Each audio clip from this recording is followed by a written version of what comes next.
आउज़ुबिल्लाहिमिनश्शैतानिर्रजीम बिस्मिल्लाहिर्रहमानिर्रहीम अस्सलाम वालेकुम। इल्मी सिटी के साथ मैं हूँ आपकी होस्ट डॉक्टर क़ुरतुलैन तसव्वुर और सबसे पहले इस प्लेटफॉर्म पे आप लोगों को वेलकम कहती हूँ। अहलन व सहलन, खुशामदीद। उम्मीद करती हूँ आप सब लोग खैर आफियत से होंगे। अल्लाह पाक आप लोगों को आगे भी खैर आफियत से ही रखे। जी तो व्यूअर्स, जैसा कि आप सब लोगों को मालूम है कि इल्मी सिटी पाकिस्तान का सबसे बड़ा डिजिटल लर्निंग हब है और इसका विजन क्या है कि पाकिस्तान के लोगों में तालीम की आगाही, सेहत की आगाही, सेल्फ ग्रूमिंग और मुस्बत सोच को फ़रोग देना, खास तौर पर आईटी से मुतल्लिक मालूमात और तालीम को फ़रोग देना। इसी सिलसिले में हम लोग रोज़ लाते हैं आप लोगों के लिए इन्फॉर्मेटिव और इंटरेस्टिंग प्रोग्राम। उसी तरह हम आज भी हाजिर हुए हैं आप लोगों की खिदमत में एक बहुत ही इंटरेस्टिंग टॉपिक के साथ। हमारा जो आज का टॉपिक है वो neck pain, its causes and treatment, यानी कि गर्दन दर्द, इसके असबाब और इसका इलाज। इस बार हम डिटेल से बात करें कि गर्दन दर्द क्यों होता है, इसकी क्या वजूहात हो सकती हैं और किस तरह से हम इसका इलाज कर सकते हैं। हमारे जो आज के गेस्ट हैं उनका तारुफ करवाते चलो। हमारे आज के गेस्ट जो हैं वो, उनके एकेडमिक करियर की बात करें तो उन्होंने डीपीटी और एमएस ओएमपीटी किया हुआ है। इसके अलावा अगर उनके प्रोफेशनल करियर की बात करें तो वो फिजियोथेरेपिस्ट के तौर पे काम कर रहे हैं पंजाब स्पोर्ट्स बोर्ड में और टीम लाहौर कलंदर में बतौर फिजियोथेरेपिस्ट भी काम कर चुके हैं। इस वक्त कंसल्टेंट फिजियोथेरेपिस्ट के तौर पे काम कर रहे हैं फिजियो रिहैब में और सईद मेंटल क्लिनिक पे। इसके अलावा अगर हम बात करें तो वो ऑर्थोपेडिक, न्यूरोलॉजिकल और स्पोर्ट्स फिजियोथेरेपी रिहैबिलिटेशन में महारत रखते हैं। इनका नाम है डॉक्टर अब्दुल्ला शफीक। अस्सलाम वालेकुम sir, welcome to the platform of the Ilmi city. कैसे हैं आप? जी, वालेकुम सलाम जी, अल्लाह का शुक्र। कैसे हैं आप? ठीक हैं, खैरियत से हैं? जी सर, मैंने इस हमारे व्यूअर्स को बताया कि हमारा आज का टॉपिक है गर्दन दर्द, इसके वजूहात, इसके असबाब और इलाज। तो आज हम इसी से स्टार्ट करते हैं टॉपिक से ही कि अगर हम गर्दन दर्द की बात करें तो गर्दन दर्द बेसिकली होता क्यों है, इसकी वजूहात क्या हो सकती हैं? हमारे व्यूअर्स को बताइएगा प्लीज। जी, जी। गर्दन में जो हम यही आज की बात करेंगे कि जो नेक पेन होती है ना, वो आपकी जो है ना कॉमन होती जा रही है। और अगर नेक की हम बात करते हैं, नेक जो है ना, आपको पता है कि हमारे पास नेक आ जाती है, फिर उसके बाद ऊपर हेड आ जाता है। तो डेफिनेटली नेक के ऊपर काफ़ी ज़्यादा लोड आ रहा होता है। और नेक पे हमें पता है कि इसमें जॉइंट्स आ जाती हैं, वर्टिब्रे आ जाती हैं, मोहरें आ जाती हैं, फिर मसल्स आ जाते हैं, लिगामेंट्स आ जाती हैं। जैसे अगर हम वर्टिब्रे की बात करते हैं तो इसमें 7 वर्टिब्रे होते हैं, फिर 20 के करीब मसल्स होते हैं, और जो कि ये मिलकर एक नेक को बनाते हैं और इस डेलिकेट स्ट्रक्चर को सपोर्ट करते हैं। अब जो अहम वजह है ना, वो हमारी ये है कि गर्दन दर्द होती क्यों है। गर्दन दर्द जो यूजली आमतौर पर होती है ना, वो आपके जो 90% होते हैं ना, वो आपके बैक पोस्चर की वजह से होते हैं। सर तो माजरत बैक के साथ मैं आपको इंटरप्ट कर रही हूँ, सॉरी फॉर इंटरप्शन। एक्चुअली जी, जी। आपकी आवाज़ थोड़ी कम आ रही है, हमारे पास कमेंट्स आ रहे हैं कि आवाज़ थोड़ी सी आपकी कम आ रही है, तो काइंडली। अब ठीक आ रही है? जी अब ठीक है, अब ठीक है, इट्स परफेक्ट नाउ। जी, जी, जी, जी। अब नेक पेन जो है ना, वही मैं आपको बता रहा था कि 90% जो मेरे पास वजूहात होती है ना, वो आपकी बैड पोस्चर की वजह से होती है। कि वो बैड पोस्चर की वजह से पेन कॉज़ करती है। जब आपको लाइक बहुत ज़्यादा मोबाइल का यूज़ करते हैं, और वो वर्कर जिनके अंदर जो है ना नेक पेन काफ़ी ज़्यादा फ्लेक्शन में रहती है, कि आपकी गर्दन जो है ना काफ़ी ज़्यादा नीचे की तरफ रहती है। लाइक हमारे पास हेयर स्टाइलिश होते हैं, जो हेयर ड्रेसर होते हैं, जो सैलून पे काम करते हैं, जो ब्यूटी पार्लर्स पे काम करते हैं, जो कारपेंटर्स का काम करते हैं, जो कि ड्राइवर्स होते हैं, और जो हमारे मेडिकल फील्ड से सर्जन्स होते हैं, जो सर्जरीज करते हैं, वो काफ़ी देर तक 4-5 घंटे गर्दन को नीचे की तरफ लटका कर काम करते हैं। तो उसकी वजह से नेक पेन या नेक जो है ना, वो आपकी स्ट्रेन में चली जाती है, जिसकी वजह से आपको प्रॉब्लम होती है। अल्लाह पाक ने जो हमारी जो गर्दन बनाई है ना, हमारी जो गर्दन है ना, वो हमारी जो हेड का वेट होता है ना, वो बर्दाश्त कर रही होती है। लाइक हमारे वेट होता है ना, वो हमारे पास 5 to 5.5 केजी होता है, जो कि आपका लोड आपकी गर्दन पे आ रहा होता है। और जब आप नेक को नीचे की तरफ यूज करते हैं और नेक को नीचे रखकर आप जो है ना उसको कोई भी काम करते हैं, तो आपका लोड कई गुना ज्यादा बढ़ जाता है। हम इस चीज पे भी इंशाल्लाह आगे डिस्कस करेंगे। तो नेक पेन की ये हम प्रॉब्लम और इन चीज़ों पे डिस्कस करेंगे। और अगर हम उसकी सिम्टम्स की तरफ आते हैं कि नेक पेन अगर होती है तो उनमें क्या-क्या अलामात होती है और क्या-क्या वजूहात होती है। नेक पेन 2 तरह से हमारे पास आती है, या तो आपको लोकलाइज़ होगी। लोकलाइज़ का मतलब ये है कि आपको एक ही पॉइंट पे एक ही जगह पर पेन होगी। गर्दन पे एक ऊपर वाला पॉइंट हो सकता है या नीचे पॉइंट हो सकता है जो कि आपके एक ही पॉइंट पे होगी। दूसरी वो पेन होती है जो कि आपके डाउन द आर्म, जो कि आपके बाजू में जा सकती है, आपके हाथों में जा सकती है, आपके उंगलियों में जा सकती है और ये आपके कंधे के ऊपर भी आ सकती है। तो दूसरी जो हमारे पास आती है वो रेडिएटिंग पेन हमारे पास आती है कि हमें मरीज को हाथों में दर्द आ रही है, हाथों में सेंसेशन आ रही है, हाथ सुन्न हो रहे हैं और गर्दन में खिंचाव बहुत ज्यादा है और गर्दन में अगर वो गर्दन को प्रेस करते हैं वो उस जगह पे काफी ज्यादा स्वेयर पेन होती है। और अगर ये कंडीशंस क्रोनिक फेज में जाती है, मतलब कि काफी देर इसको टाइम हो जाता है, लाइक 6 हफ्ते गुजर जाते हैं या 8 हफ्ते गुजर जाते हैं, तो आपके हाथ के जो मसल्स होते हैं ना बाजू के, वो भी आपके वीक होना शुरू हो जाते हैं और पेन जो है ना आपकी डे बाय डे बढ़ना शुरू हो जाती है। तो सिम्टम्स में अलामात में अगर जो किसी को गर्दन तोड़ बुखार हो उस वजह से भी नेक पेन आ सकती है, किसी को इन्फेक्शन हो उस वजह से भी आ सकती है। लेकिन जो हम आज चीज डिस्कशन करेंगे ना, वो हम ये डिस्कस करेंगे कि जो मसल से, जो जॉइंट से और जो आपके पास नर्व्स की पेन आती है वो किन वजूहात से आती है। अदरवाइज हमारे पास नेक की और भी वजूहात होती है, इन्फेक्शन हो सकता है, मेनिंजाइटिस हो सकता है। तो हम इन चीजों को आज डिस्कस नहीं करेंगे, हम सिर्फ मसल्स और जॉइंट से रिलेटेड बात करेंगे। अच्छा, कुछ लोगों में सर में भी दर्द होता है ना, लाइक अगर आपके गर्दन के ऊपर वाले हिस्से में पेन आ रही हो और वो आपकी हेड पे की साइड पे जा रही हो, स्पेसिफिकली आपके साइड्स पे जा रही हो और साइड से आपको सामने की तरफ पेन आ रही हो, तो अगर आपको उसके साथ नेक की भी पेन होती है तो उसको भी आपको हेडेक्स को हम नेक की अलामात के अंदर कंसीडर करते हैं।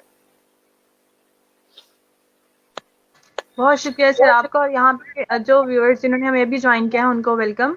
और मैं बताती चलूँ कि हमारा आज का टॉपिक है गर्दन दर्द, उसके असबाब और इसका इलाज। जो लोग पूछ रहे हैं कि क्या हम कोई क्वेश्चन कर सकते हैं, जी जरूर, बिल्कुल आप क्वेश्चन करें, कमेंट करें।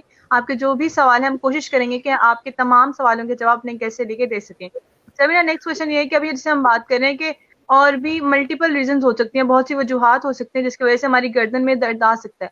अब जैसे कि अक्सर क्या होता है कि शोल्डर मसल जो है ना उसकी वजह से भी दर्द जो है वो गर्दन में जाता है। तो मुझे बताएं कि अगर कंधे की वजह से दर्द जो है वो गर्दन में आए तो उसकी क्या जो है वो वजूहात, वो कौन से अलामात हो सकते हैं जिससे पता चल सके कि ये कंधे का दर्द है और इसी वजह से जो है गर्दन में दर्द आ रहा है। जी ऐसे ही है। जो कंधे का दर्द होता है ना वो आपको लाइक कंधे की मूवमेंट से भी आ रहा होगा। अगर आपको कंधे की मूवमेंट होती है, हाथ को ऊपर लेकर जाना, हाथ को साइड्स पर लेके जाना, कप को पकड़ना, चम्मच से खाना खाना, ड्राइविंग करना, स्टीयरिंग को आपने मूव करना, अगर उन सिम्टम्स में आपको कंधे में भी पेन आ रही है तो वो आपकी कंधे का दर्द होगा। और अगर उस सिम्टम्स में आपको पेन नहीं आती और गर्दन की दर्द आपकी यहाँ तक कंधे तक जाती है और आप कहते हैं कि जी मुझे कंधे में पेन कंधे की मूवमेंट करने की वजह से नहीं हो रही, हरकत करने की वजह से नहीं हो रही, लेकिन मैं मेरी जो पेन आ रही है वो बाजू तक आ रही है, तो वो उसमें आपकी पेन वो आपकी गर्दन से आ रही होती है। और कुछ कंधे की ऐसी कंडीशंस होती हैं जो कि आपकी पेन नेक में भी ट्रैवल कर सकती है। फॉर एग्जांपल अगर हम बात करते हैं जिन लोगों का फ्रोजन शोल्डर होता है तो उनका ये जो ऊपर वाला मसल्स होता है ना, शोल्डर के ऊपर वाला मसल्स, ये काफी ज्यादा हार्ड हो जाता है, स्टिफ हो जाता है और इसको बेसिकली हम स्पेजम कहते हैं। स्पेजम क्या होता है कि कोई भी मसल्स अगर उसको प्रोटेक्ट करने की कोशिश करता है कि वो मसल्स में अगर पेन होती है तो वो काफी देर तक उसमें हरकत में रहता है, कॉन्ट्रेक्शन में रहता है, जिसकी वजह से वो नेचुरली स्पेजम में चला जाता है, जिसकी वजह से उसमें जो टाइटनेस होती है, जो स्टिफनेस होती है, खिंचाव होता है, वो बढ़ जाता है। उसको हम बेसिकली स्पेजम कहते हैं। तो अगर फ्रोजन शोल्डर की कंडीशन होगी तो उसमें डेफिनेटली आपको हो सकता है नेक के ऊपर वाले हिस्से में भी पेन हो, ठीक हो गया। और हो सकता है कि बहुत सारी रोटेटर कफ की इंजरीज होती है जिसमें आपका ये ऊपर वाला हमारे पास मसल्स होता है जिसको हम थोड़ी सी मेडिकल टर्मिनोलॉजी भी यूज करेंगे जिसको हम ट्रेपीजियस कहते हैं। वो लोग जो जिम करते हैं उनको पता होगा, जब ये हमारे ट्रेपीजियस का कोई स्ट्रेन होता है या कोई प्रॉब्लम होती है तो वो आपकी पेन नेक में भी आएगी, आपकी पेन शोल्डर में भी जा सकती है। तो इस सूरत हाल में जो हमारे पास लोकलाइज कंधे की दर्द होती है वो आपकी मूवमेंट से आती है, कंधे की मूवमेंट से आती है। और जो नेक पेन होती है वो आपकी, अगर आप शोल्डर की मूवमेंट कर रहे होते हो सकता है आपको शोल्डर की मूवमेंट में वहां पे नेक में पेन ना हो। बहुत शुक्रिया सर आपका। और यहाँ पे हमारे पास कुछ क्वेश्चन है, मैं आपके साथ शेयर करना चाहूंगी। जी जी। सईदा वलीजा कह रही हैं कि मेरे सर में दर्द होता है तो साथ गले में भी दर्द होता है, रीजन क्या है? मतलब आ, गर्दन में भी दर्द होता है, शायद गर्दन अच्छा का वो कहना चाहती है। जी जी जी। जी जी। अच्छा, जो आपके सर में दर्द होता है और साथ आपके जो गले में दर्द होना वो डिफरेंट है। अब आपका देखना पड़ेगा ना कि आपकी लाइक कोई न्यूरोलॉजिकल प्रॉब्लम तो नहीं चल रही, आपकी एज कितनी है, ठीक है। अगर आपकी एज यंग है और सिर्फ आपको सर में दर्द होता है तो आपने पहली चीज तो, अगर आपका ब्लड प्रेशर ठीक जा रहा है और अगर आपके सिम्टम्स आ रहे हैं कि आपको साइड से पेन आ रही है और आप, इसकी जो पेन होती है ना वो मिलती जुलती माइग्रेन की तरह है, लेकिन माइग्रेन की जो पेन होती है ना वो आपकी एग्रीवेट कर जाती है लाइट से, किसी साउंड से, और वो आपका पैनिक अटैक होता है कि आधे घंटे तक, एक घंटे तक वो आपको लाइट नहीं अच्छी लगेगी, साउंड नहीं अच्छा लगेगा, आपको वॉमिटिंग होती है। तो हेडिक सर का दर्द होता है ना वो इसकी जो नेक से रिलेटेड है उसमें आपको सर टिपिकली नेक पेन भी होगी, ठीक हो गया। आपका फॉरवर्ड हेड पोस्चर होगा कि आपकी जो नेक है ना वो आपके जो शोल्डर लेवल से है ना, जो आपकी कान है वो शोल्डर लेवल से आगे की तरफ है। जैसे हम लोग काफी देर किताब पढ़ते हैं, कुरान मजीद पढ़ते हैं, तो हम घंटा घंटा गर्दन को नीचे लटका कर रखते हैं, तो उसमें हमारा जो पोस्चर होता है ना वो हमारे शोल्डर आगे की तरफ आते हैं, तो उस पोस्चर में आपकी गर्दन आगे की तरफ आती है। जब गर्दन आपकी आगे की तरफ आती है तो जो हमारे ऊपर वाले हिस्से में जो गर्दन के मसल्स होते हैं ना वो हमारे पास स्ट्रेच में जाते हैं। जब वो कंटिन्यूअसली काफी देर तक स्ट्रेच में जाते हैं तो वो फिर आपको वहां पे पेन कॉज करते हैं, क्योंकि हमारी नर्व्स यहाँ से निकल के जो फेस में भी ट्रेवल करती है, हमारी नर्व्स पाथवे यहाँ पे भी आता है, जो सेंसरी हमारी नर्व्स होती हैं। तो इसकी वजह से हमें हेडेक भी साथ होता है। तो मैं इनको यही एडवाइस करूंगा, पहले तो ये रूल आउट कराएं कि इनका हेडेक किसी और वजह से तो नहीं आ रहा, किसी स्ट्रेस की वजह से तो नहीं आ रहा, किसी एंजाइटी की वजह से तो नहीं आ रहा। फिर दूसरा कि इनका, अगर ये स्टूडेंट है तो ये कितना स्टडी करते हैं और स्टडी में इनका पोस्चर क्या होता है।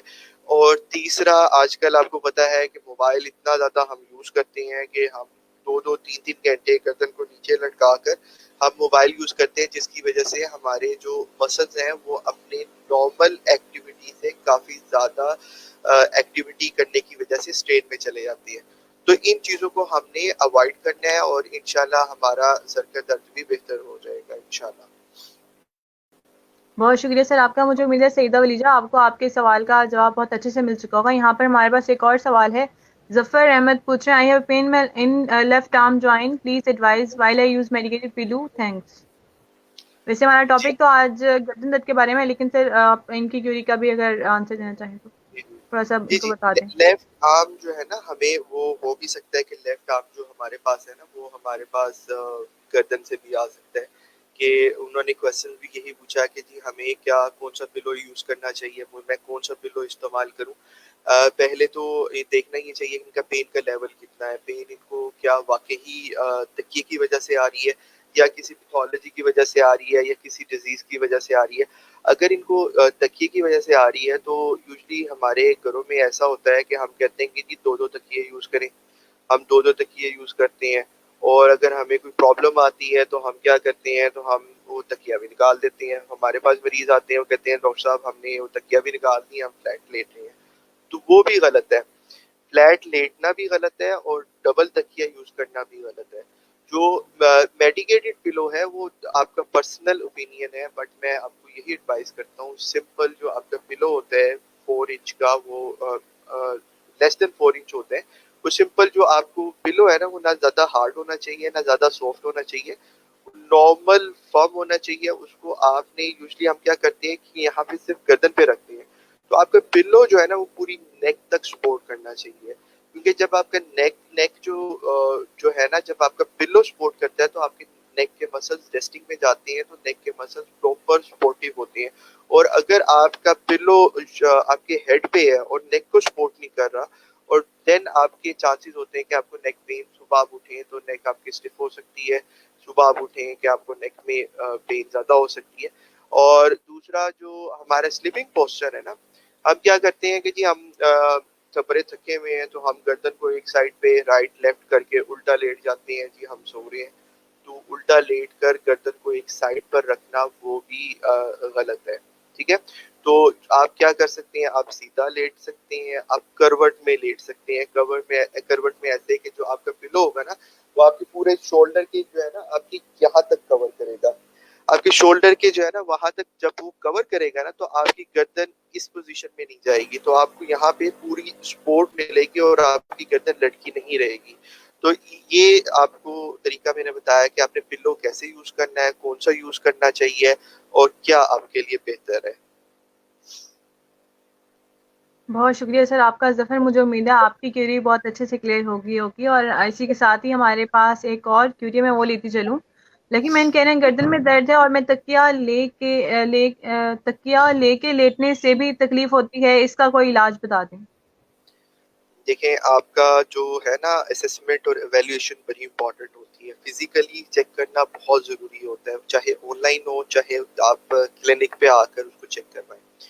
आपकी प्रॉब्लम कैसे स्टार्ट हुई, आपकी प्रॉब्लम की वजह क्या थी, आपकी कोई इंजरी तो नहीं थी, आपको किसी किस्म की चोट तो नहीं लगी थी, कोई एक्सीडेंट तो नहीं हुआ था, या आप स्पोर्ट्समैन तो नहीं है, आप स्पोर्ट्स तो नहीं खेलते, स्पोर्ट्स की वजह से आपकी नेक में पेन स्टार्ट हुई थी, किस वजह से हुई थी। जब तक आप उस वजह को आइडेंटिफाई नहीं करते ना कि क्या वजह थी और उस वजह को आप ट्रीट नहीं करते तो आपका इलाज नहीं उस तरह से होता। तो इसलिए आपको सबसे पहले आपको हमने ये देखना है कि आपकी प्रॉब्लम क्या थी, ठीक है। आपको फिजिकली 15 मिनट्स 20 मिनट्स की कंसल्टेशन चाहिए। आपको सुन के देन आपकी कुछ एग्जामिनेशन होती है जिसको हम देख के हम बता सकते हैं मरीज को क्या प्रॉब्लम होती है। जैसे एक मैकेनिक होता है, वो गाड़ी को देखता है, वो गाड़ी के अंदर बता देता है जी इसके यहाँ से ऑयल का यहाँ से मसला आ रहा है। वो गाड़ी को सिर्फ चेक ही करता है और उसके 1 मिनट के बाद बता देता है जी आपको ये मसला है। इसी तरह जो हमारे मेडिकल में होते हैं उसमें फिजिकल टेस्ट आते हैं जिससे हमें पता चल जाता है कि इस वर्टिब्रा में प्रॉब्लम आ रही है, इस मसल से प्रॉब्लम आ रही है, और इनकी प्रॉब्लम इतने नौयत की है, माइल्ड है, मॉडरेट है या स्वेयर है, इनकी ज्यादा कंडीशन खराब है या इनकी क्या सूरत हाल है। तो देन उसके अकॉर्डिंगली इसका ट्रीटमेंट होता है, मेडिसिन से भी इसका ट्रीटमेंट होता है और देन डेफिनेटली इसकी फिजियोथेरेपी से इसका ट्रीटमेंट होता है और मरीज अल्हम्दुलिल्लाह जो है ना वो फिजियोथेरेपी से काफी बेहतर हो जाता है। बहुत शुक्रिया सर आपका लकी मैन। मुझे उम्मीद है कि आपको भी आपके सवाल का जवाब मिल चुका होगा और साथ ही मैं अब नेक्स्ट क्वेश्चन तरफ आऊंगी। सर मेरा नेक्स्ट क्वेश्चन ये है कि जैसे आपने बताया कि झुककर जो है वो पढ़ने से भी या मोबाइल यूज करने से भी दर्द होता है ना गर्दन में, तो मुझे बताएं कि जो हमने पट्ठों की बात की या फिर बात की जॉइंट की वजह से, सर्वाइकल जो उसमें जॉइंट्स है उनकी वजह से अगर हो सकता है, तो इनमें हम डिफ्रेंशिएट कैसे करेंगे कि ये मसल का दर्द है पट्ठों के खिंचाव की वजह से हो रहा है या फिर जो जॉइंट है उसकी वजह से हो रहा है। मतलब एक अगर आम इंसान डिफरेंशिएट करना चाहे तो वो किस तरह से कर सकता है? देखिए, वो तो डेफिनेटली आपकी बात बिल्कुल ठीक है।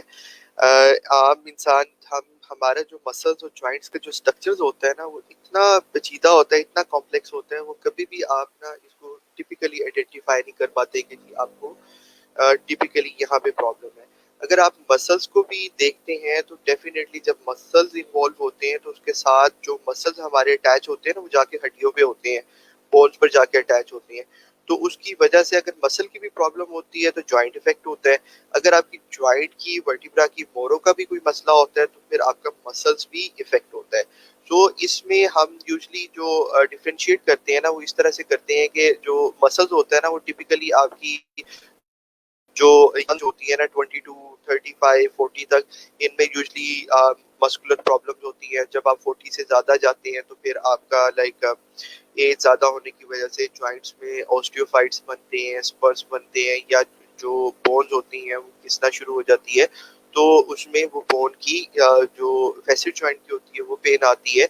या तीसरा वो होता है जो आपकी डिस्कल पेन होती है। डिस्कल पेन का मतलब ये है कि आपकी डिस्क हर्निएशन हुई, डिस्क हर्निएशन की वजह से जो आप आपकी नर्व पे प्रेशर आया ना, उस प्रेशर की वजह से जो आपको आर्म्स में पेन जा रही होती है, बाजू में जा रही होती है, हाथों में जा रही होती है, उंगलियों में जा रही होती है, या आपके हाथ सुन्न हो रहे होते हैं, या आपको ऐसे बर्निंग सेंसेशन आ रही होती है कि आपके हाथों में चूंटियां चल रही है, तो वो वाली जो पेन होती है ना, वो आपकी नर्व्स की पेन होती है।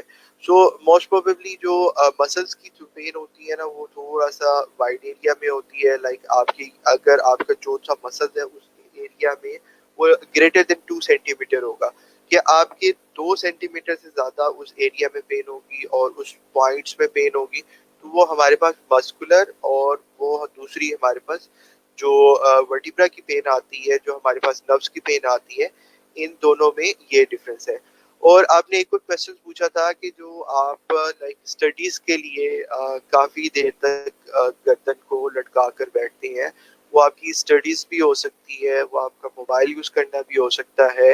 वो उसमें मैं आपको बताता चलूं कि जो मैंने आपको बताया कि जो हमारी नेक होती है ना, ये तकरीबन 5-5.5 किलो का वजन उठा रही होती है गर्दन का, ये सर का। तो ये सारा लोड आपकी ये वर्टिब्रे पे आता है, ये आपके नेक नेक पर आते हैं, सर्वाइकल पर आते हैं। और अगर आपकी नेक थोड़ी सी नीचे को होती है ना, तो आपका ये जो वजन होता है ना, तकरीबन ये 5 kg से आपका ये तकरीबन ऑलमोस्ट 15 kg चला जाता है, अगर आप कंटिन्यूअसली इसको यहाँ पे रखते हैं। और जब आप इसको काफी देर तक 30 डिग्री पे ले जाते हैं और नीचे ले जाते हैं और कोई काम कर रहे होते हैं, तो ये तकरीबन 20 kg का वजन गर्दन पर आ रहा होता है। और आप मजीद इसको लेके जाते हैं तो ये आपका 25 kg पे जाता है। और जब हम बिल्कुल नीचे लेके जाते हैं तो ये आपका वजन तकरीबन 27 to 30 kg वजन इस पोजीशन में जा रहा होता है। ये वो वाली पोजीशन होती है जो कि हम मोबाइल भी यूज कर रहे हैं, हम किताब भी काफी देर पढ़ रहे हैं। तो इस कंडीशंस में जो है ना, फिर आपका ये जॉइंट्स का, ये मसल्स का प्रॉब्लम आ सकता है। तो हम इसको कैसे अवॉइड कर सकते हैं कि हम अपने जो वर्क को, जो वर्किंग इन्वायरमेंट है, उसको हम जो है ना मॉडिफाई कर सकते हैं। जैसे आप मोबाइल यूज कर रहे हैं, तो आप मोबाइल आप अपने आई लेवल पर यूज कर सकते हैं। आप लैपटॉप वर्क कर रहे हैं, तो आप लैपटॉप का जो हाइट है उसको अपने आई लेवल पर कर सकते हैं, जिसमें आपकी जो नेक है ना, और आपकी जो नेक है वो नीचे नहीं आ रही, वो आपकी नेक बिल्कुल स्ट्रेट रह रही है।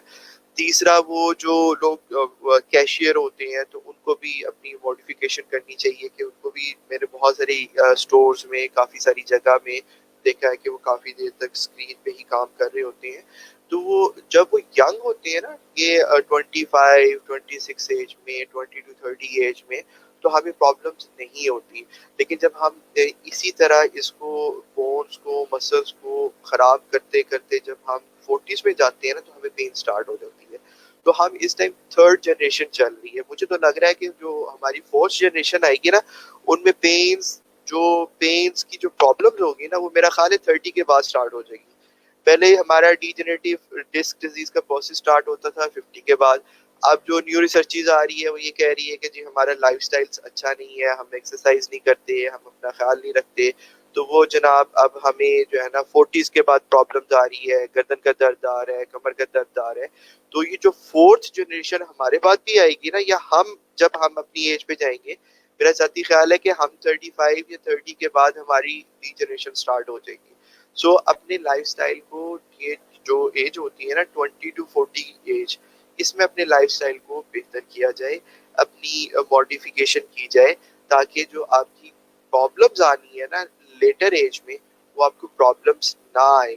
इस तरह हम इस प्रॉब्लम्स को बचा सकते हैं। नहीं तो अदरवाइज हमारे पास अब पेशेंट आना शुरू हो गए हैं जो कि 30 ईयर्स के हैं और उनको नेक पेन स्टार्ट है, 32 के हैं उनको नेक पेन स्टार्ट है।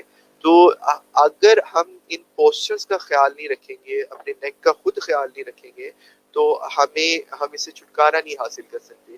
सो पोस्चर का करेक्ट ख्याल रखना, मोबाइल को करेक्ट यूज करना, अपने लैपटॉप को करेक्ट यूज करना, हम इसको इस वजह से बचा सकते हैं। अदरवाइज ये चांसेस बनते हैं फिर आपके डिस्क प्रोलैप्स होता है, फिर C5 C6 में प्रॉब्लम आती है, फिर पोस्टीरियर लैटरल आपके डिस्क बल जाता है, तो फिर वो आपको डाउन द आर्म पेन करता है। तो फिर हम उस टाइम जो है ना, फिर हमें काफ़ी प्रॉब्लम्स होती है पेशेंट के लिए कि पेशेंट को क्योर करते करते काफ़ी टाइम टाइम लग जाता है, ट्रीटमेंट में काफ़ी टाइम लग जाता है। सो बेहतर यही है कि अगर हम इसको प्रिवेंट कर लेते हैं किसी भी तरह से, और रेदर देन हम इसको प्रॉब्लम हो और उसके बाद हम इसको देखें। तो मेरा यही सब लोगों को यही एडवाइस है कि अपनी नेक का जो पोस्चर है ना, वो 100% करेक्ट रखा करें। अदरवाइज ये आने वाले दिनों में हम खुद फिर देखेंगे कि हमें मजीद मसले मसाइल, नेक के, गर्दन के, ये पट्टों के मसले मसाइल शुरू होंगे। सही हो गया, बहुत शुक्रिया सर आपका। व्यूअर्स, आप लोगों को जैसे अभी डॉक्टर साहब ने बताया कि महज पोस्चर ठीक करने से आप बहुत सी बीमारी से बच सकते हैं, क्योंकि जैसे उन्होंने बताया कि एक पोस्चर की वजह से आपकी गर्दन में दर्द शुरू होता है और उसके बाद वो पूरे वर्टिब्रल कॉलम जो है उसमें जा सकता है और उसकी मुतअद्दिद बीमारियों का जो है वो सबब बन सकता है। इसके साथ ही यहाँ पे हमारे पास एक क्वेश्चन मौजूद है, लेना चाहूंगी सर। यहाँ पे नूरुल एन पूछ रही है कि मुझे सर्वाइकल इशू है, 2 साल से मुझे शोल्डर में बहुत पेन रहता है, कुछ दिन से लेफ्ट साइड पूरी सुन्न हो जाती है, ये बताएं मैं थेरेपी की नीड है या कुछ और? जी, पहले तो हमें जब असेसमेंट या एवैल्यूएशन कर लेती है ना, तो हमें डेफ़िनेटली इन्वेस्टिगेशन करवानी पड़ती है। उस इन्वेस्टिगेशन में आपके एक्स-रेज़ भी होते हैं, आपकी एमआरआई भी हो सकती है, आपकी लैब्स की इन्वेस्टिगेशन भी हो सकती है कि आपकी अगर हमें लगे कि आपको ब्लड टेस्ट करवाना है, तो वो भी आपको देखा जाएगा। फिर उसके बाद हमें ये आइडेंटिफ़ाई करते हैं कि अच्छा जी, अगर आपकी सर्वाइकल की पेन आ रही है, नेक से पेन आ रही है, तो किस लेवल पे आपको पेन आ रही है, और उस लेवल को फिर ट्रीट किया जाता है। यूजुअली जो हमारे पास माइल्ड केसेस के पेशेंट होते हैं ना, तो वो हमारे पास 4 सेशन के अंदर ठीक हो जाते हैं। माइल्ड केसेस के होते हैं कि आपको 100 में से 30% पेन है। 30% वाली जो पेन होती है ना, वो आपकी यूजुअली 2 वीक्स के अंदर 4 सेशन में, 2 हफ्ते में अगर आपके 4 सेशन होते हैं ना, तो आप बेहतर हो जाते हैं। और अगर आपकी मॉडरेट थोड़ी पेन ज़्यादा है और आपका जो है ना कंडीशंस, आपको तकलीफ भी ज़्यादा है और वो बाजू तक पेन आ रही है, तो वो यूजुअली 4 वीक्स ले जाती है सेटल होने में। फिजियोथेरेपी से वो तकरीबन आपके 8 सेशंस होते हैं और आपको 3-4 सेशंस में रिलीफ मिलना शुरू हो जाता है। और जो स्वेयर केसेस के पेशेंट होते हैं, तो फिर हम उनको देखते हैं कि उनको आया कॉलर तो नहीं रिक्वायर्ड। अगर उनकी पेन इतनी शिद्दत की शदीद है, तो हम उनको फिर कॉलर भी कर सकते हैं। फिर हम उनको टेपिंग भी करते हैं और डिफरेंट टेक्निक्स भी करते हैं, ताकि हम उनकी नेक को स्टेबल कर सकें।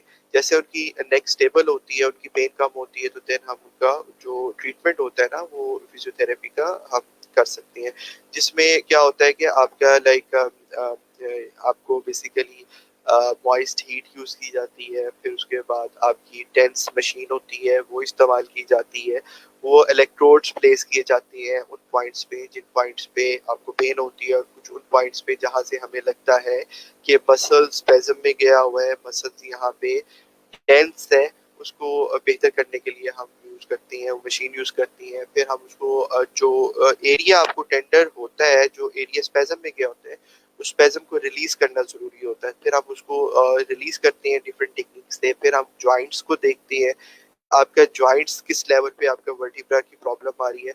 उस वर्टिब्रा की जहाँ प्रॉब्लम आ रही होती है ना, तो वहाँ पे उसको मोबिलाइजेशन करते हैं। मोबिलाइजेशन ये होता है कि आप एक बोन है और दूसरी बोन उसके ऊपर है, तो आप उस बोन को जो है ना, उसमें थोड़ी सी डिसफंक्शन आ जाता है, उसका फंक्शन वो प्रॉपर तरीके से नहीं कर पा रहा होता है, पेन की वजह से, स्पेज़म की वजह से, दर्द की वजह से। तो जब आप उस जॉइंट की मोबिलाइजेशन करती हैं, तो वो आपकी पेन तकरीबन तकरीबन जो है ना, आपकी ऑलमोस्ट बेहतर होना शुरू हो जाती है और वो जॉइंट्स अपनी जगह पर जाना शुरू हो जाते हैं। बेसिकली उन जॉइंट्स में ना डिसफंक्शन आ जाता है कि वो अपनी जगह से थोड़ा सा मैन्यूर से रोटेट होते हैं मिलीमीटर के हिसाब से। उन मिलीमीटर को आप जब करेक्ट करते हैं या आप उनकी मैकेनिक्स को करेक्ट करती हैं, तो पेशेंट की पेन बेहतर होना शुरू हो जाती है। तो मैं इनको यही एडवाइस करूंगा कि नियरेस्ट किसी भी फिजियोथेरेपिस्ट के पास जा सकते हैं, हफ्ते में 2 दफ़ा ट्रीटमेंट करवाएं। उस ट्रीटमेंट के दौरान आपको पेन नहीं आनी चाहिए, और ट्रीटमेंट के दौरान अगर आपको पेन आएगी, तो इसका मतलब ये है कि वो ट्रीटमेंट आपको उस कंडीशन में आपको बेहतरी नहीं कर रहा, आपको पेन कॉज कर रहा है। और ट्रीटमेंट के बाद ये आहिस्ता आहिस्ता कुछ टाइम के साथ बेहतर होना शुरू हो जाती है, और बाकी आपको फिर एहतियात काफ़ी ज़्यादा करनी पड़ती है, और उसके बाद ये प्रॉब्लम मतलब कि कुछ कुछ हफ्तों में बेहतर हो जाती है। बहुत शुक्रिया डॉक्टर साहब आपका, और मुझे उम्मीद है नूर आपको आपके जो क्वेश्चन आपने किया वो अच्छे से क्लियर हो गया होगा।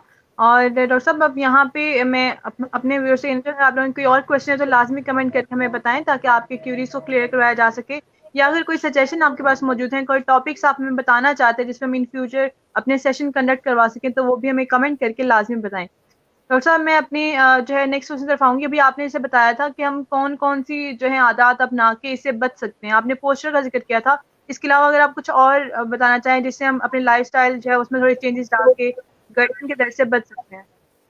जी जी, जैसे जो स्ट्रेस, एंजाइटी और डिप्रेशन है ना, अगर आपको स्ट्रेस में है, आप एंजाइटी में है, आपको किसी वजह से आप काफ़ी ज़्यादा सोच रही हैं और काफ़ी ज़्यादा परेशान है, तो उसकी वजह से आपके मसल्स जो है ना ये टेंडर उसमें टेंस हो जाते हैं।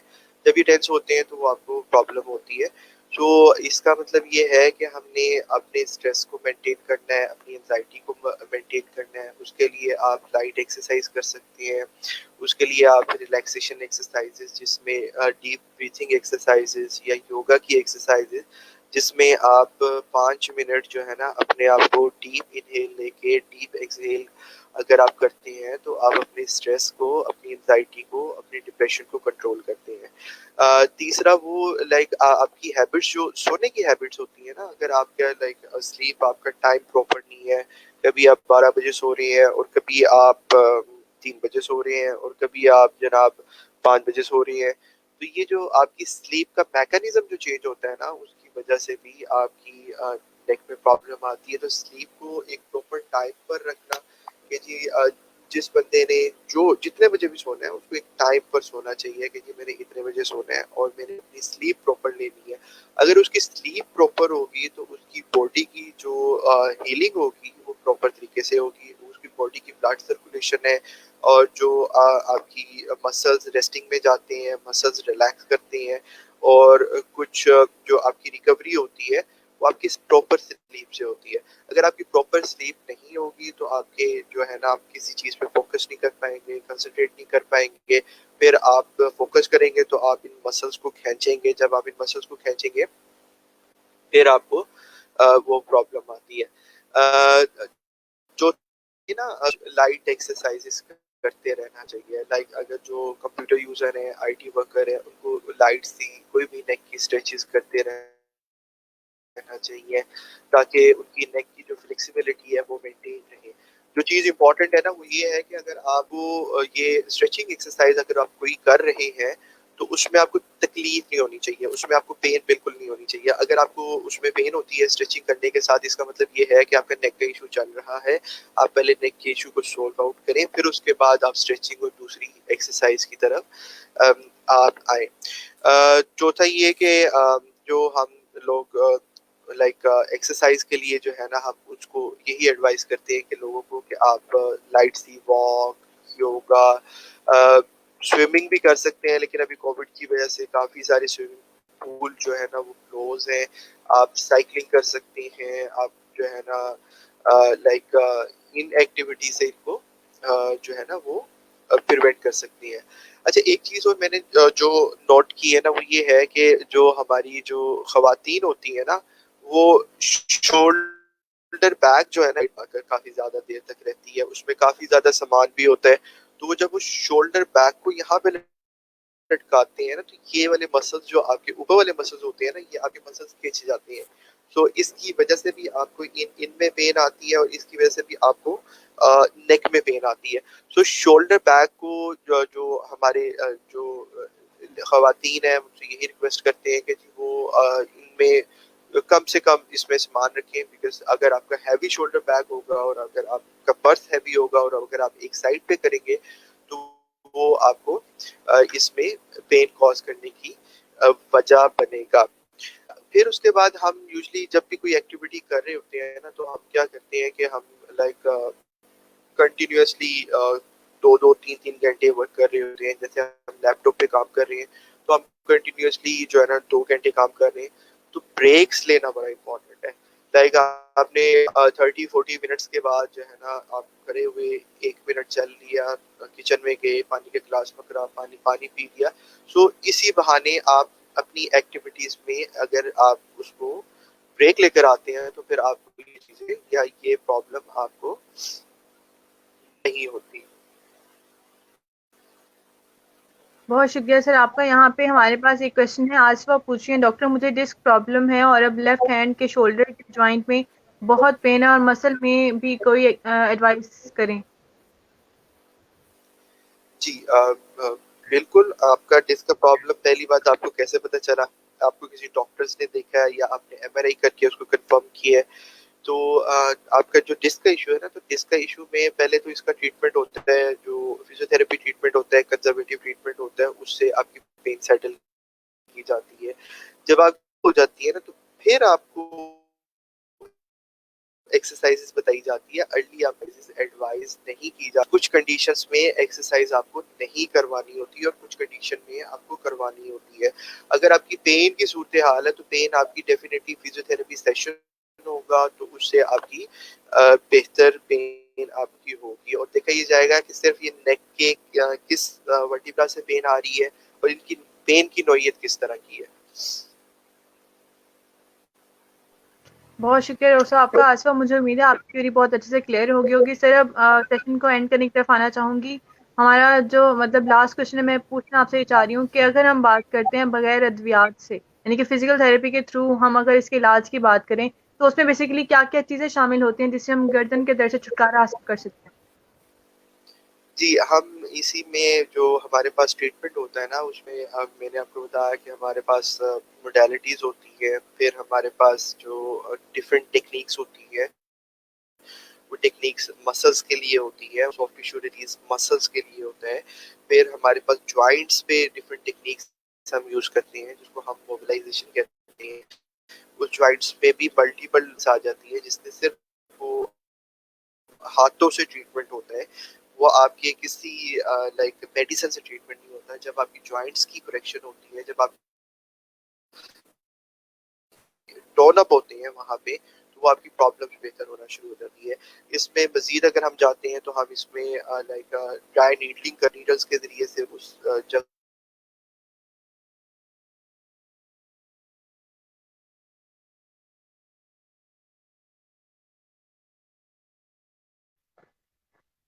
जी सर।